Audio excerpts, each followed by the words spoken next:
Europe 1. Le journal de 7h sur Europe 1, Christophe Lamar. Bonjour Christophe. Bonjour Dimitri, bonjour à tous. Écoutez, c'était hier soir sur la BBC.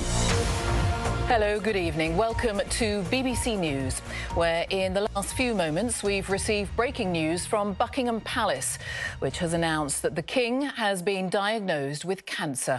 Et breaking news, la présentatrice de la BBC qui explique qu'un cancer a été diagnostiqué chez Charles III. L'annonce a provoqué un choc dans tout le royaume. Communiqué envoyé par Buckingham, le palais précise qu'il ne s'agit pas d'un cancer de la prostate, même si la tumeur a été repérée au cours d'une intervention bénigne pour une hypertrophie de la prostate. Bonjour Inès Zegloul. Bonjour Christophe, bonjour à tous. Envoyé spécial d'Europe 1 à Londres, on imagine que l'annonce de ce cancer du roi Charles III a provoqué la stupeur et peut-être même l'inquiétude parmi les sujets de Sa Majesté. Oui, eh bien c'est un silence bien pesant, presque bizarre, qui s'abat ce matin sur le quartier de Westminster, sur les pierres de Buckingham Palace. Louis, devant la bâtisse, lève lui les yeux à la recherche d'une pièce allumée comme un signe que le roi est bien là, réveillé. On est tous vraiment très choqués. Après son opération il y a quelques jours, on ne pensait pas avoir ce genre de mauvaises nouvelles. On ne sait pas à quel point c'est grave, ni si le cancer a été pris à temps. Tout ce qu'on peut faire, c'est prier. Prier pour lui. Prier pour lui, car ces derniers mois ont été mouvementés, c'est ce que me glisse Benjamin. On vient tout juste de perdre la reine et maintenant c'est Charles, le visage du Royaume-Uni. Évidemment qu'on veut qu'il se rétablisse. Car c'est inquiétant. On pourrait perdre deux figures de la monarchie en si peu de temps. Voilà, tout se demeure en revanche dans le flou. De quel cancer s'agit-il? Est-ce que cela a-t-il été pris à temps? Eh bien Buckingham, cela joue Buckingham, c'est-à-dire opaque. Le roi demeure positif. C'est la seule réponse aux questions laissées en suspens. Inès Zegloul, envoyée spéciale d'Europe 1 à Londres, et les messages de soutien de la part des principaux dirigeants de la planète se succèdent depuis cette annonce. Emmanuel Macron adresse ses amitiés au roi Charles III et lui souhaite un prompt rétablissement. Message posté hier soir sur X, anciennement Twitter. Voilà, et on reparlera du cancer de Charles III dans un instant avec Stéphane Bern, le monsieur Histoire et monsieur Tête Couronnée d'Europe 1. 7h03, le soulagement pour François Bayrou, relaxé donc dans l'affaire des assistants parlementaires du MoDem. L'avenir politique de François Bayrou s'éclaircit quelque peu. Et le ciel reste en revanche bien chargé pour 8 autres prévenus, dont l'ancien garde des Sceaux et trésorier du parti Michel Mercier, tous condamnés pour détournement de fonds publics. Pour François Bayrou, cette relaxe peut lui permettre de se relancer dans le jeu politique à quelques heures ou quelques jours de la nomination des ministres délégués et des secrétaires d'État. Alexandre Chauveau.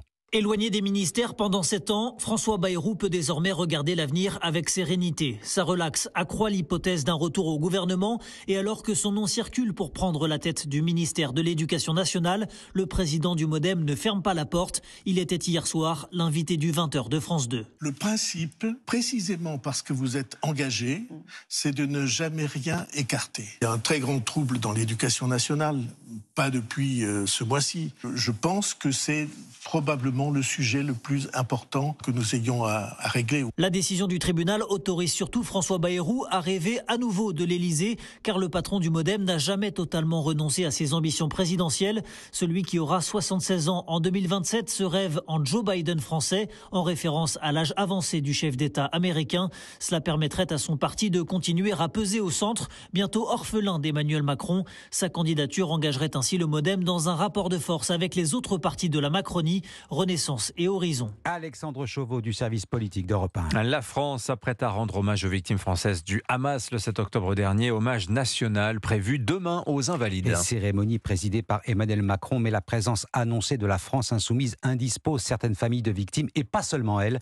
75% des Français se déclarent opposés à la venue des LFI, résultat d'un sondage CSA pour Europe 1, CNews et le journal du dimanche. Alors lui détaille son passage à l'acte, celui qui l'a conduit à tuer le professeur Dominique Bernard. Mohamed Mogouchkov, le terroriste d'Arras, a livré un récit glaçant aux enquêteurs. Et on rappelle que 3 autres personnes avaient été grièvement blessées le 13 octobre dernier par ce jeune russe de 21 ans. Sitôt interpellé, il s'est enfermé dans le silence. Il a fini par parler aux enquêteurs. Nos confrères du Parisien ont eu accès à son dernier interrogatoire. Sa cible numéro 1, c'était bien son ancien professeur de français Dominique Bernard, William Molinier. Et c'était même l'unique cible qu'avait envisagé au départ Mohamed Mogouchkov. Tous les mouvements qui se sont passés après les coups portés sur Dominique Bernard étaient improvisés, explique froidement le terroriste à la juge d'instruction qui l'interroge. Il se souvient de l'avoir eu comme prof de français, mais précise ne jamais avoir eu de différend avec lui. S'il décide de l'assassiner, c'est en raison de son dégoût des valeurs de la République, de la démocratie, dit-il, des droits de l'homme, des droits français et mécréants. C'était planifié, reconnaît Mogouchkov. Selon lui, le 7 octobre n'a pas été un déclencheur du passage à l'acte survenu 6 jours plus tard. Il décrit plutôt une lente radicalisation à la lecture de textes islamiques guerriers.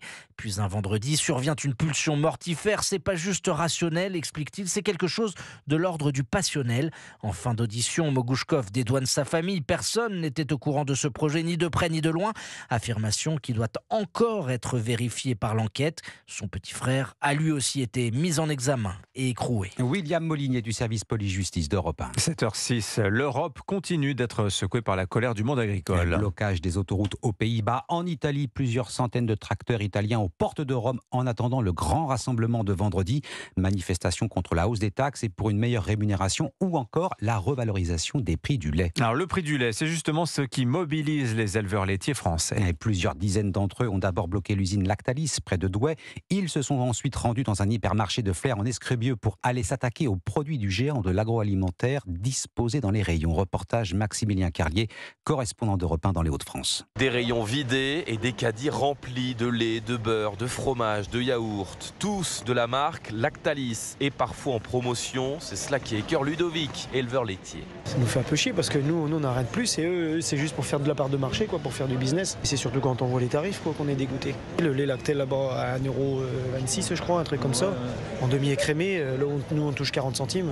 Un petit problème de répartition. 5 centimes en plus par litre, le respect de la loi Egalim, voilà ce que demandent les éleveurs. Mais comme rien n'est fait, un autocollant voleur est apposé sur chaque produit par Emmanuel, également producteur. Le but c'est quand même de dire les choses d'une façon forte, parce que concrètement, si on n'amène pas un message fort, ça ne fera pas réfléchir ni l'industriel, ni le consommateur. Cette action symbolique a duré 1 heure en attendant la reprise des négociations avec la direction de Lactalis. Mais si on n'est pas écouté, préviennent les éleveurs, alors on videra encore des produits dans d'autres hypermarchés. Maximilien Carlier, correspondant d'Europe 1 dans les Hauts-de-France. Allez, on prend des nouvelles des skippers de l'Arkea Ultimate Challenge, course à la voile autour du monde à bord de trimarans géants. Et celui qui tire son épingle du jeu, c'est Charles Caudrelier. Il s'apprête à franchir le Cap Horn, le point le plus au sud de son périple, le bout de l'Amérique du Sud. Il faudra ensuite remonter tout l'océan Atlantique, dernière ligne droite.